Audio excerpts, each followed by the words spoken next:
up, Kiki. One more time, Kiki. Kiki right in front. And Miss Palmer. Kiki. Beautiful. Okay, hey Kiki girl, how are you? Hey girl, I'm good. Nice How to are meet you? you. Good. Nice to meet you. So just watching the trailer, you know, I know you're really big on representation. Yes. Just being able to wear your fro and be you, how was that as a black woman in the space? Girl, me wearing the fro was everything. I remember when Jordan and I first started talking about the script, he screenshotted the picture of me with my fro to my, he sent me my own picture to the phone. He said, this is the look. This is Emerald. I'm like, yes! You know what I mean? Because that's just like, yes, that's black beauty and something that as a kid I struggled really hard with. You know, because there's always so much Eurocentric expression of beauty, which is fine, but there's no balance. So growing up, you know, you felt like, oh, in order to be beautiful or to be polished, I have to have straight hair. And so I went through that whole thing. And then I chopped my hair off and I grew it all back and I became so happy with my hair in its natural state. So to get the opportunity to portray it in a film and on this scale, I was like, Jordan, you just get it, you know? Run, okay, run!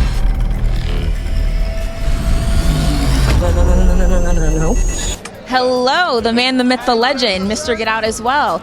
Can I ask you, what is, now this isn't your first go round with a Jordan Peele film. What is the difference between working on Get Out and this one? Bigger budget. Stop. Really? No. Crazy. Yeah, because we did Get Out in 23 days.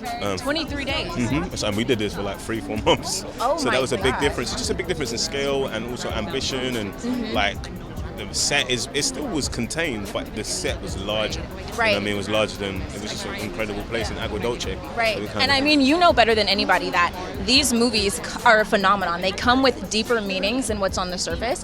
What can you tell us about what this movie might mean, if you can spill any secrets? about spectacle. It's about our current obsession with attention.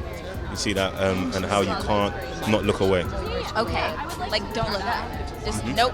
But how you, I'm over but it. even if it's not good for you, Right. if it's a bad miracle, it's still a miracle. You still look. Interesting. I love that. Okay. Thank you so much. And that smile. Turn right there.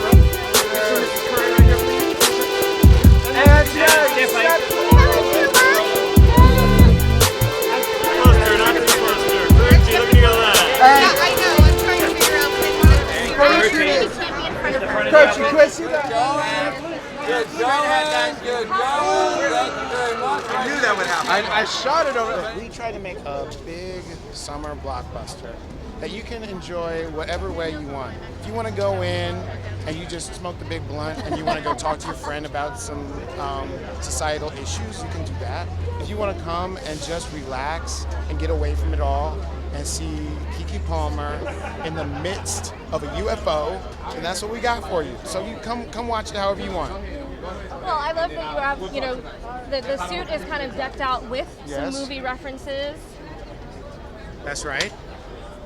When you kind of are layering all of these ideas and themes into your movies, what was the first one that you started out with on this one, but after the UFO? Because obviously the UFO is where it begins. Where did you go next? You know, most UFO stories or things you hear have cows going up. Yeah. The idea of horses, which have a majesty to them, which have a beauty to them, and have a reference to the lie, the Wild West and the Hollywood lie of the Wild West, so loaded. So that was the next sort of motif that came forward. Okay. Well, then, as we're talking about the next, have you already started thinking about the next, or are you letting yourself get through all of this and waiting to be inspired? How do you come to these stories? It's always all of it, you know. I always have something in that I'm working on that I'm trying to figure out, and as time goes by, you know, the world gives me awfulness to interpret. Well, listen, you've got like a list of people who are trying to get in it. I talked to Daniel Kaluuya and well, obviously Daniel. I talked to John Boyega. I talked to so many folks here on this carpet that are ready and willing. So just we can't wait for the next one. Wonderful. Well, Thank you all right. so much, I hope Jordan. you enjoy it. Good to Thanks see to you. you. Guys, we're going to have to group. All right. Yes. Wonderful.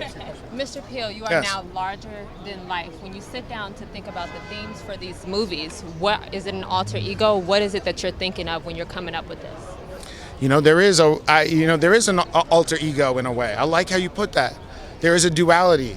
I'm a very nice guy, but I got this weird mischievous sensibility that just has to get out.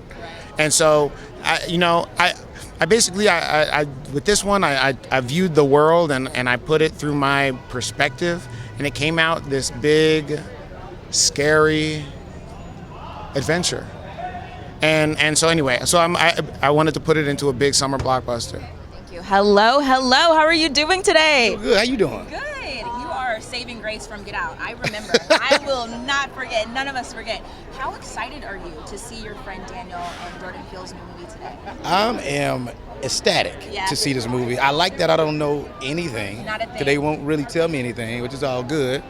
Yeah, they didn't. Nobody want to tell me nothing. I wanted to see it early. They would let me see it early. They're like, well, you got to see it at the premiere. I'm like, but what if I'm working, fam? You know? What if I'm working? They said, nope. They did not care. So when you saw this preview for the first time, like we did, what was going through your mind?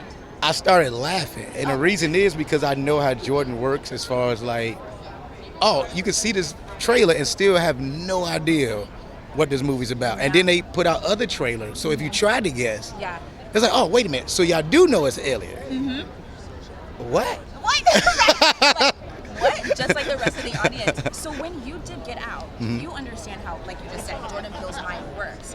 Where do you think he gets his inspiration from for movies like this? He's a phenomenon. Well, I'll tell you this. I don't even know if I told everybody this. When we did Get Out, I remember just hanging out after the after party. And he listed all these movies. No, it was like 6 other ones. I don't even remember. He already knew when he wrote Get Out. He already started writing these. Wow. He got like 8 of these. So we're about to have just a classic stack, is what you're saying. Ooh, inside scoop here. Thank you. Now back to you though. What can we see you in next? $1 million question. What everybody wants to know. What's out now? So Eureka's out now with Disney Junior. I play Rolo. It's a cartoon. Luck comes out August 5th. It's another cartoon movie I did with Whoopi Goldberg and Jane Fonda. It's really good.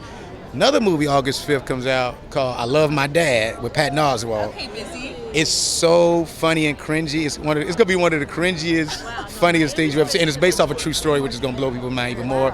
And another movie August 12th called Spin Me Around that I got a chance to go shoot in Italy comes out also. So yeah, Okay, I'm excited. I'm ready for a bunch of your projects. Is there anything that you haven't done yet, that movie-wise, TV-wise, that you really want to do?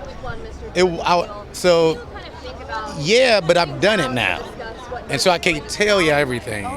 But I'm literally next week leaving to film, to me, the next big thing that I've done. I think this is going to be.